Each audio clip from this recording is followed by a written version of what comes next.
Effectivement, j'ai monté mon entreprise, mon organisme de formation en 2015. À cette époque, je faisais des formations dans le domaine de la santé et de la sécurité. Et je fais aussi des formations sur la santé mentale et entre autres sur le harcèlement. Donc quand je pars une semaine, aussi bien pour les enfants que pour mon mari, c'est vrai que c'est toute une gestion. On a tous les deux notre travail et tous les deux nos contraintes. Et partant de là, c'est celui qui a le plus de contraintes qui fait appel à l'autre quand il y a un problème.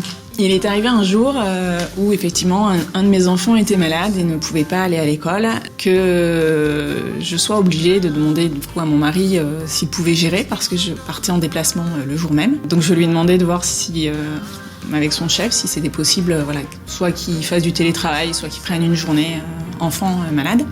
Effectivement, des fois, on a la petite remarque pourquoi c'est toi ta femme peut pas s'en occuper. Il m'a rappelé en me disant que il avait eu l'acceptation, mais que son chef lui avait fait comme réflexion que normalement c'était à sa femme de s'occuper de ce genre de choses.